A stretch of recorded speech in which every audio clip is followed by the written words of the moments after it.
धारा 370 हटने से नहीं बदली जम्मू कश्मीर की हकीकत। धारा 370 पर बीजेपी का बड़ा खेल। कश्मीर में नहीं रुक रहा आतंकी हमला। कश्मीर को लेकर फेल हुए सारे दांव।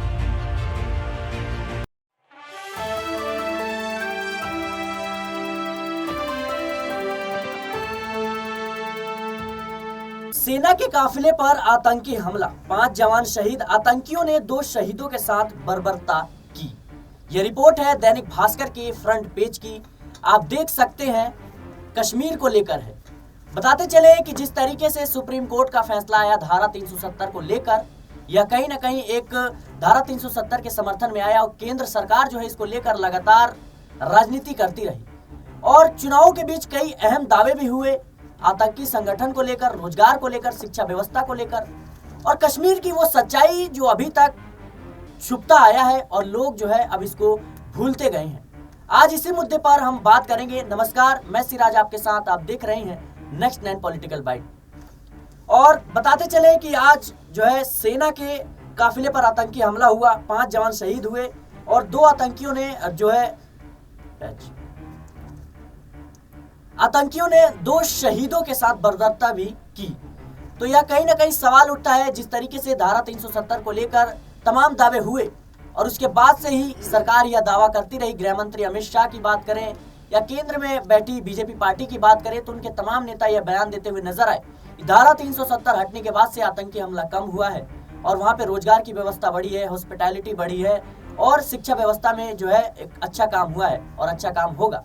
लेकिन इस मुद्दे पर जो है बात करने के लिए हमारे साथ अमन सर मौजूद है। अमन सर, आपका बहुत बहुत स्वागत है जी।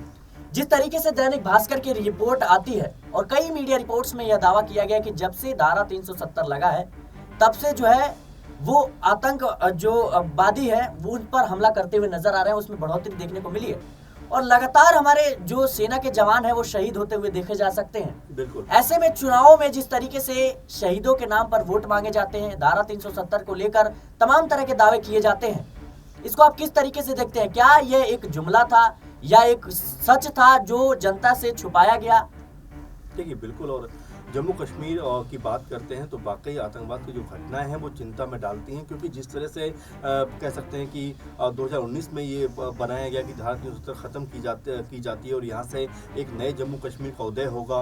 हालांकि बहुत सारी चीज़ें वहाँ पर बेहतर हुई हैं, सिनेमा घर खुले हैं और लोगों में विश्वास बढ़ा है, बिजनेस के लिए साधन डेवलप हुए हैं। इसके अलावा पर्यटन का जो क्षेत्र है वहाँ पर भी कह सकते हैं कि जो बढ़ोतरी है, बेहतरी है वो नजर आई है। लेकिन क्या वाकई वहाँ से आतंकवाद ख़त्म हो गया है? ये अपने आप में बड़ा सवाल है, क्योंकि लगातार हमारे जवान जिस तरह शहीद हो रहे हैं और बिना युद्ध के शहीद हो रहे हैं, ये अपने आप में कई तरह के प्रश्न खड़े करता है कि क्या वाकई जो हमारे कह सकते हैं प्लान थे, क्या वो हम उसमें फेलियर हो रहे हैं? क्या वाकई जो केंद्र सरकार ने सोचा था, खासकर गृह मंत्री अमित शाह ने जो कमिटमेंट किया था, क्या वाकई वो उसके ऊपर अब खरे नहीं उतर पा रहे हैं? क्योंकि लगातार इस तरह शहीदों का, जवानों का शहीद होना अपने आप में कई जो है सवाल खड़े करता है, क्योंकि चाहे पुंछ हो या राजौरी हो या कोई और भी इलाका हो, लगातार वहाँ पर जो आतंकवादी हमले हैं वो हो रहे हैं। और इसमें भी देखा जाए तो जिप्सी और एक ट्रक के ऊपर आतंकवादी घात लगाकर हमला करते हैं और उसमें कई जवान हमारे शहीद हो जाते हैं। तो ये अपने आप में बड़ी जो चीज़ है वो बयां करता है। और साथ में जिस तरह से फारूक अब्दुल्ला हैं जो पूर्व मुख्यमंत्री भी रहे हैं,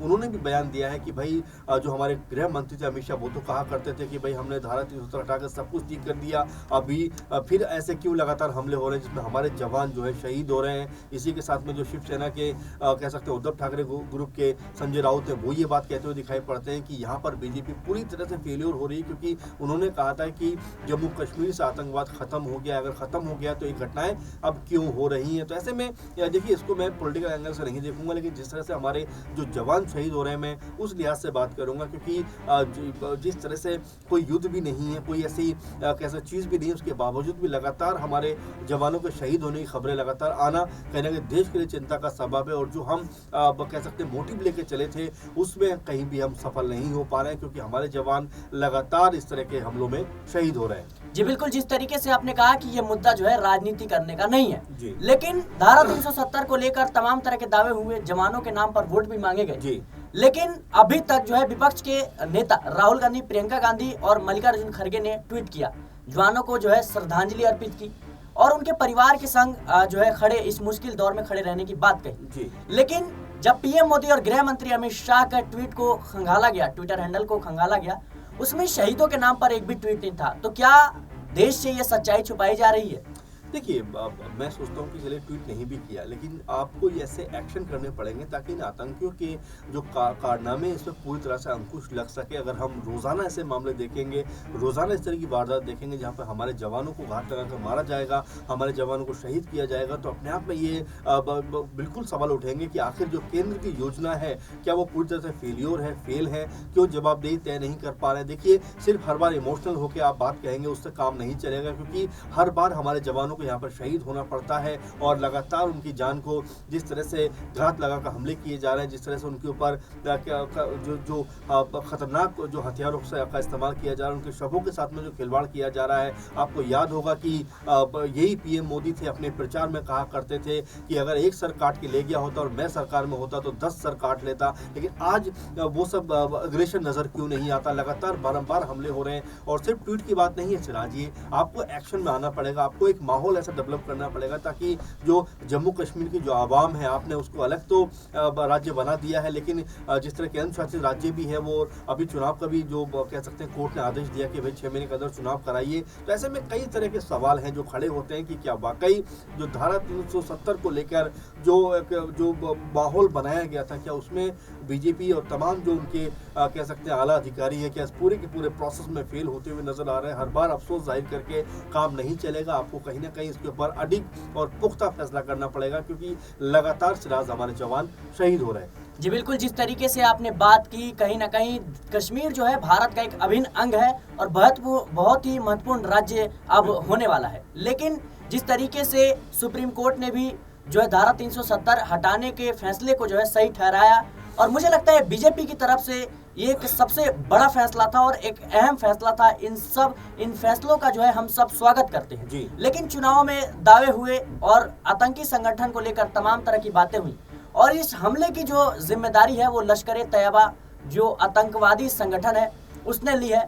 लेकिन मुझे लगता है इन दावों के बीच, चुनावी जंग के बीच राजनीति तो होती रहेगी जी, लेकिन जो शहीद हैं उनके जो है उनकी जो शहादत हो रही है, इसको कहीं ना कहीं रोकना चाहिए। और इस पर आप क्या कहेंगे? देखिए, बिल्कुल वही मैं कह रहा हूँ, जवान बच्चे 22-23 साल की उम्र में शहीद हो रहे हैं। अपने आप में ये बहुत हैरान करने वाली बातें भी हैं, दुख जाहिर करने वाली बातें भी हैं, और मन को बहुत ज़्यादा इससे कष्ट पहुँचता है कि हमारे जवान इस तरह शहीद हो रहे हैं। और देखिए, हम बार बार वही दुख जाहिर करके वही बात कह के हम चीज़ों से बच नहीं सकते। आँख मूंदने का मतलब खतरा टलना नहीं होता है। ये हमारे जो सिस्टम को समझना पड़ेगा, जो सरकार है उनको समझना पड़ेगा। हर बार आप यही बात कहते हैं कि जिसने ये किया है वो बच नहीं पाएगा, हम ये करेंगे, हम वो करेंगे, लेकिन 4 दिन के बाद फिर वही हमला नजर आता है। तो सवाल उठते हैं कि आपकी व्यवस्था आखिर किस तरह की, और क्यों आप उसके ऊपर काम नहीं कर पा रहे, क्यों आप उसके ऊपर कह सकते हैं सख्त एक्शन है वो नहीं ले पा रहे। तो ऐसे में आपके प्रति आपकी जो है जवाबदेही देश के प्रति है। अगर आप उस बात से टाल मटोल करेंगे तो देश आपको माफ नहीं करेगा, क्योंकि